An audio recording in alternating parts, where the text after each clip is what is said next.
Hello everyone and welcome back to my channel, and this is going to be a little roundup of some of the books that I've read recently. My plan was to, my goal was to read a book a month, so 12 books by the end of the year, this year, and to do a review of each book every month. And I think that I did that for a few months and then I kind of got out of sync or lost track or something, but I'm actually doing pretty well with my reading anyway.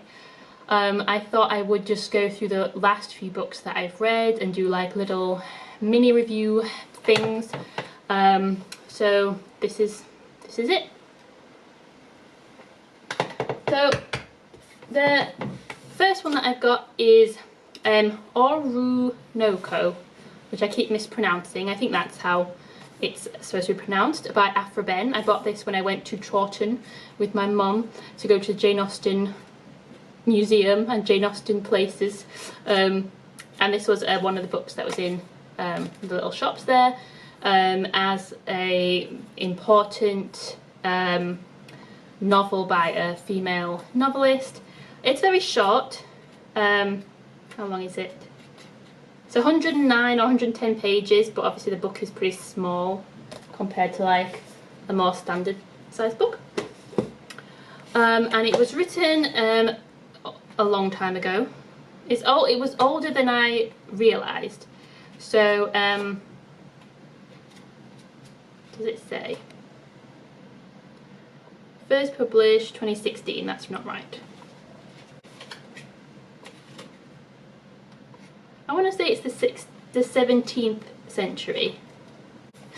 Okay, I had to Google it. 1688 is when it was first published, so I was right in thinking it was the 17th century. I knew it was quite old, but when I bought it I didn't realise how old it was, and I don't know why I thought that she was a contemporary of Jane Austen, probably not helped by the fact that I bought it in the Jane Austen shop. It's a weird book. It's about an African prince who's sold into slavery, but it's just very odd because when he is a prince, before he's sold into slavery, also is involved in selling other people into slavery.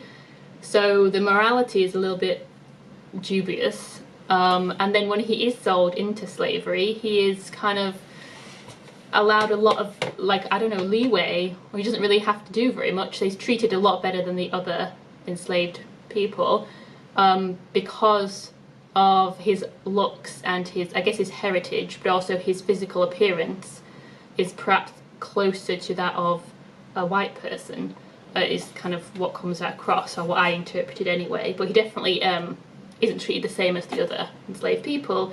And then the gender politics, given that it's written by a female author, I guess she was a product of the time, but like, it's really weird. Like, I don't know, maybe I'm not getting the point of it, but like, there's you know, harems and things, and like a woman is sold into slavery, also is in love with the prince and he loves her, but his uncle like sort of kidnaps her to make her one of his wives, and it's just like a bit yucky, like, gross story. That is like the first part of the book before he, like, that's the reason that he gets sold into slavery, is because the uncle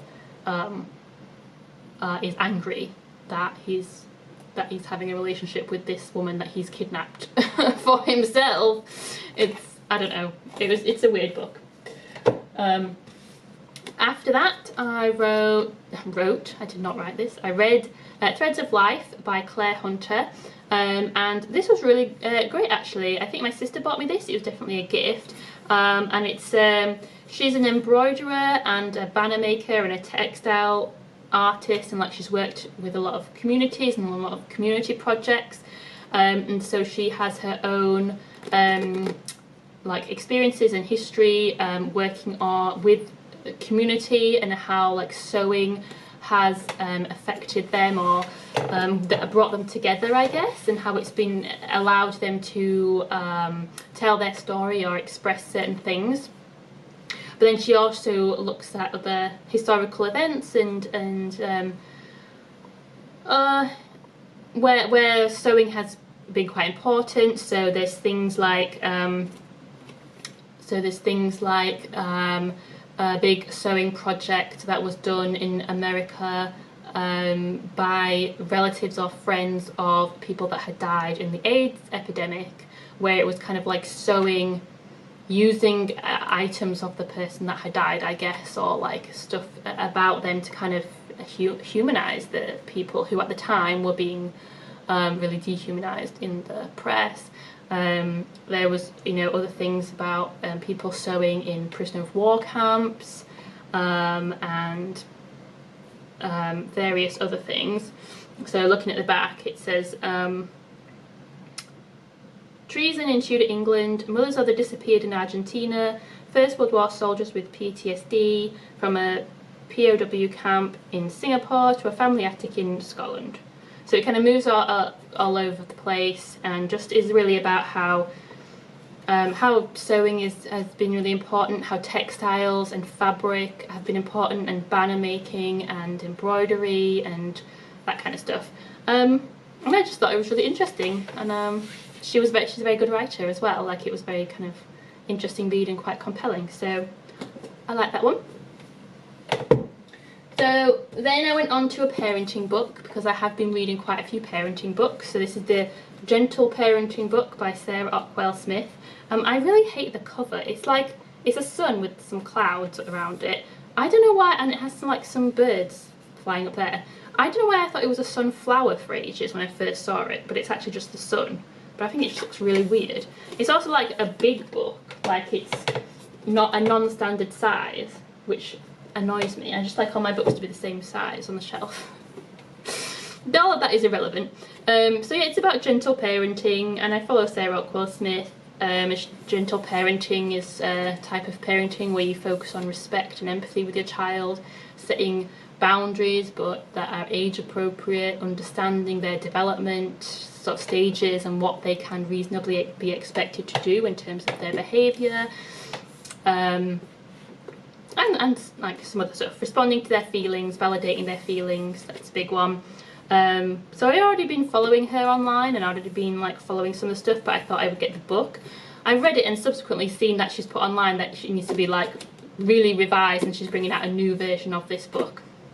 So I'm not going to bother buying another version of the same book, but apparently it is getting revised.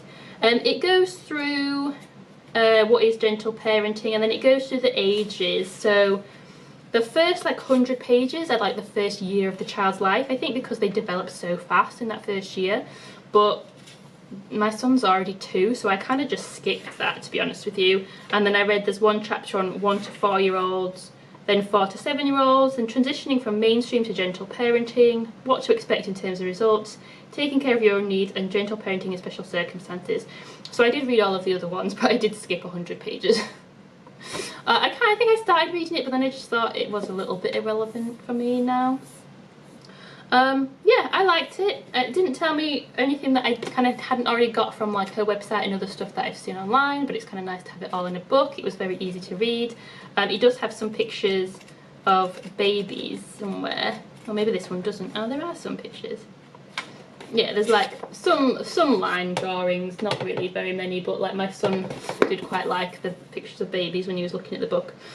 Sarah Ockwell Smith can be a bit annoying. I think she has softened in the recent years, but some of her older articles and stuff on her website are a little bit like, I don't know, aggressive and like unrealistic. Like, if you're having problems with your child's nursery, just pull them out of nursery and find a new one. Or like get a nanny to come to your house, and just think like, Sarah, I don't have that much money, and also like there's not that many nurseries and everyone's on a waiting list, and like just stuff like this. But I think she has perhaps become a little bit less judgmental, a little bit less aggressive with her opinions, and perhaps a bit more realistic. But like some of the stuff she says in some of these books, because you know they are a few years old, but it's a little bit, I don't know, maybe that's why she's revising it. After that one, I read Murder in the Mews, which is an Agatha Christie book that I borrowed from my mum, so I don't actually have it here. We were just staying at her place, and so I just read it. It was actually 4 different murder mystery stories, and they were all Hercule Poirot stories. They were all quite short, because the whole book was, I think, less than 200 pages, so they were about 40 or 50 or 40 to 60 pages each. And it was just a really easy read. I read it across the weekend, and it's just quite nice to have like a few easy reads. I have to say, none of the books that I've really been reading this year have been that challenging. Maybe a few in the early months when I had a bit more like motivation to get into something a little bit more challenging. My goal at one point was to read Moby Dick, and that just has not happened, obviously. That's a really big book. That's not happening. But all of these ones are kind of fairly, they're accessible anyway, so which is good, and I do think it's quite nice to throw in a few accessible reads, just to get you back into reading and stuff. So yeah, I knew all the stories, which was kind of a shame. I'd already seen them on TV, so I kind of knew the conclusion, who the murderer was, kind of thing. But no, they're still quite good. Murder on the Muse has kind of a good twist-ish, I think, that you perhaps don't see coming, although you do if you've already seen it on TV. The next one was Joy in the Morning by P.G. Wodehouse, and my mum also offloaded this on to me. My sister and brother-in-law had already read it and said that it was good. They are like fans of P.G. Wodehouse, and this is Bertie Wooster and what's his name? Jeeves and Wooster. Jeeves is his like butler, I guess, and it must be set in the 40s, 50s.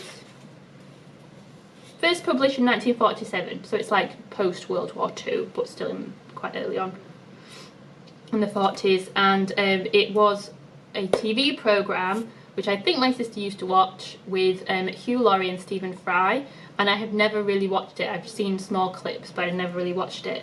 So in my head, they're kind of Hugh Laurie and Stephen Fry, which I think makes them more likeable. But it was quite entertaining. Yeah, it's just, you know, so Bertie Wooster, who has, you know, no kind of job or anything, ends up getting dragged back to a small village that he doesn't want to visit called Steeple Bumpley, where there's like various characters. One woman that he was engaged to previously, her current fiance, who thinks he's a snake in the grass, come back to try and woo the woman back. Another couple of friends that are now engaged that he's trying to help get permission from her guardian, his aunt and uncle who hate him, and all this kind of stuff.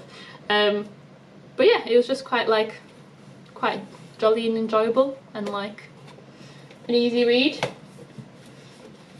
Right after that is another book by Sarah Rockwell Smith, another oversized book. I don't know why they don't look like real books. They look like they're the proofs or something, I think, even though it's got a proper cover. So this is called Beginnings, and I pre-ordered this, so I was quite excited for it to arrive.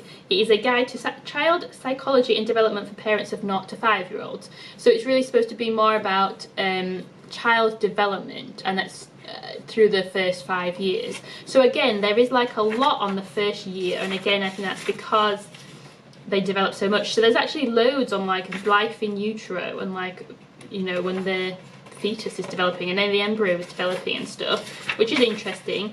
But that's a chapter, and then there's 4 chapters, or nearly 100 pages on the first year, and then you've got a chapter on 12 to 18 months, a chapter on 18 to 24, a chapter on 2 to 3 years, then 3 to 4, then 4 to 5, and then a note.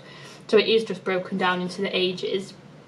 I did read the baby stuff, but like I think I did skip some of it because again, like my son is already 2, so I didn't, you know, it's kind of interesting to know about like the development of the fetus, but I mean, I'm not really going to use that information in a kind of practical, actionable way now.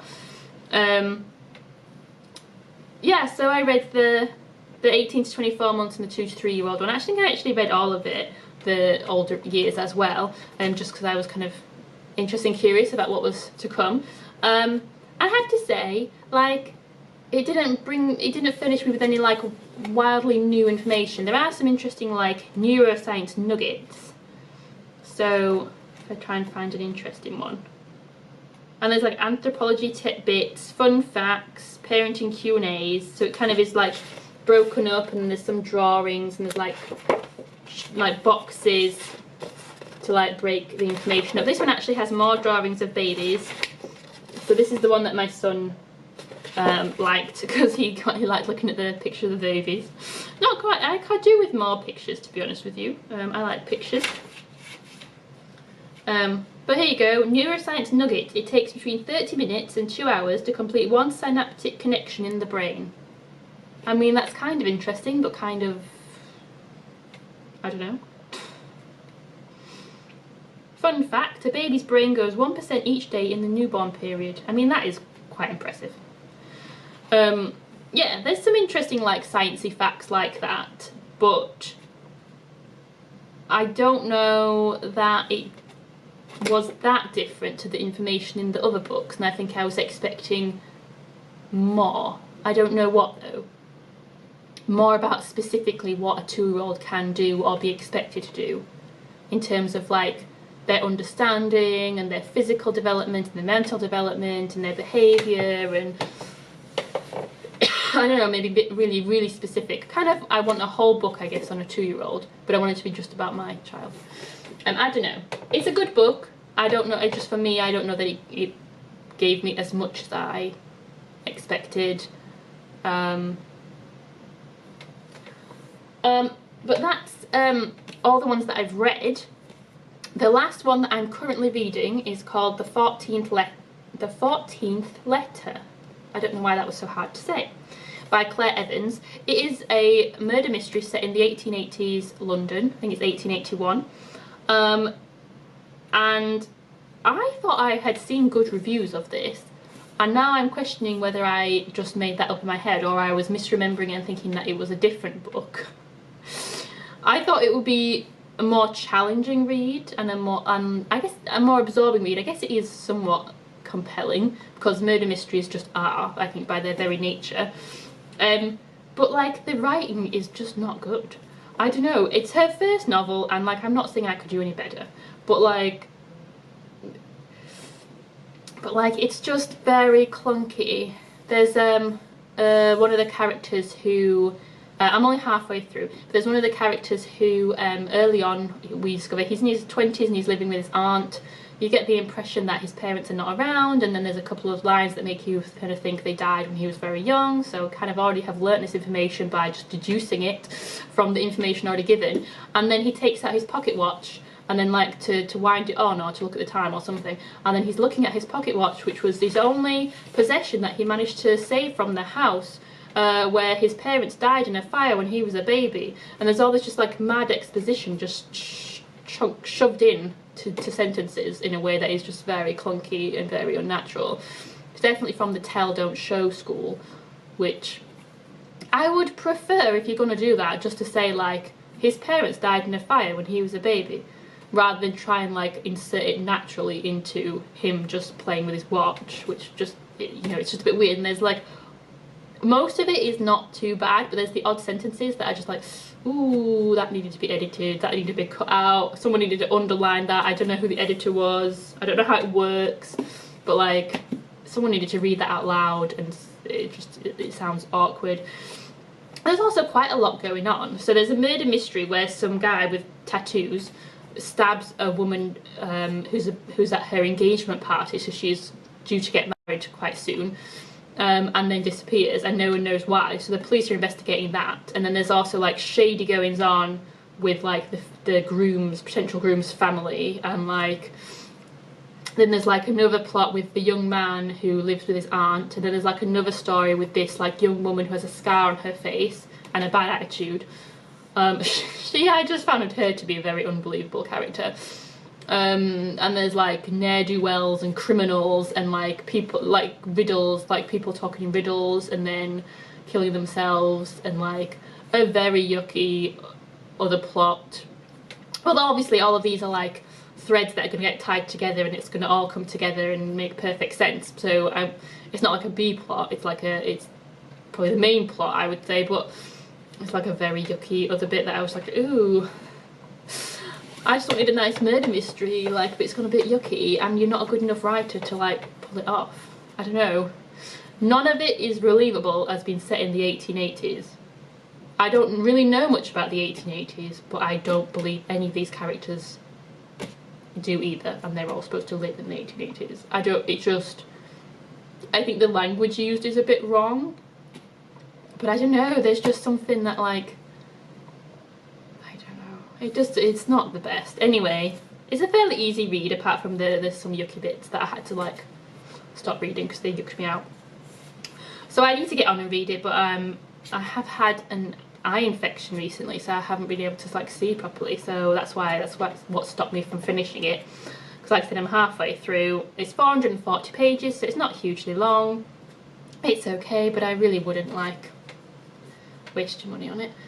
There are better murder mysteries. That is it. Those are the books that I've read recently. So if I finish the 14 letter, that will be 12 in total for the year, including the parenting books and stuff. So I will already have met my goal, and we're only in September, so that's pretty good. Pat on the back.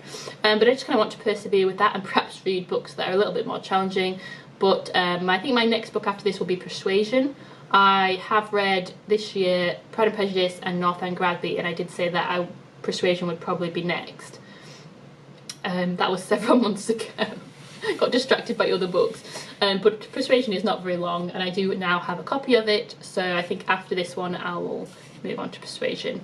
But yeah, let me know what you think in the comments. Give me a like if you've liked it. Let me know other books that you think I should read, and subscribe for more videos.